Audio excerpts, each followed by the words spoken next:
I posted a video about this, but I'm just going to explain it here again. Here we First off, when I got my ledger, it is what it is, and it's a little difficult and really old school with the buttons and whatnot, and you gotta you know, sign in here, and then you move stuff, and then you approve it on your device, so on and so forth. So it's a clunky, full friction-filled process just to use it to begin with. But this is what happened. A while ago, they started having these issues with updates where, like, if people updated, then they couldn't see their totals or balances or whatever. And then in this last one, if you did something with an app, essentially you could expose your crypto to hackers and just they could be gone. Anyways, none of that happened to me, but when they first started having issues with updates, I just stopped updating my device. I just closed it up and threw it in a drawer and locked it and was like, you know what? The market's not doing shit anyways right now. It doesn't matter. Just put it away.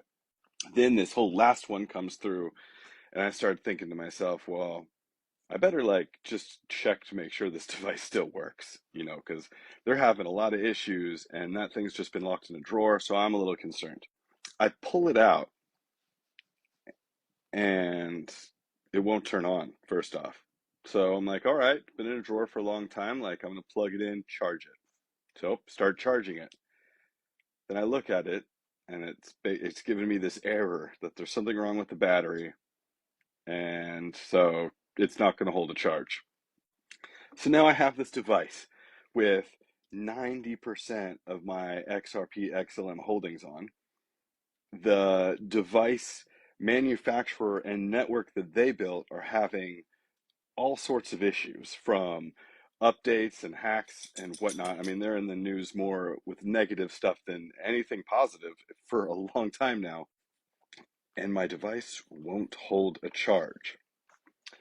And then there's this other thing that starts going around in my head, and I start thinking about and I'm like, crypto and fintech as a whole, as what that whole industry is about removing friction.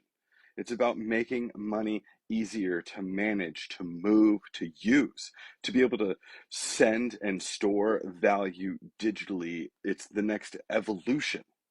So, why was I using technology that added friction, that added all these extra steps and added risk? I had been hearing and reading a lot about the Uphold Vault. Uphold is my trusted exchange. That's the exchange that I use and have been for a long time. Um, and they had been sending me stuff about the vault, and I've been reading it and checking in on it and whatnot. And then this all happened to me, and I'm like, light bulb. Well, it's time for me to actually try this out because the idea of a off-chain software wallet is a lot easier to manage in my brain right now than having to deal with all this external added friction hardware wallets. Now, there are some cool hardware wallets out there, and in the future, I may be looking into those, but right now, I'm not. I don't want any more devices. I have a device, it's my phone. It's really the only thing that I want to make sure is charged and running smooth. I really don't want to add other devices. So I bit the bullet and I did it. And I moved my XRP over to the vault. Um, and I moved everything else that I could, as much of what I could off my ledger.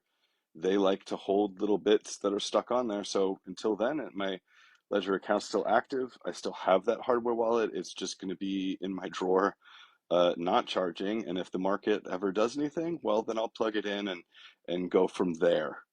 But for now, I'm sleeping a lot better knowing that my XRP is in a vault and not in some broke ass little device in the back of my drawer.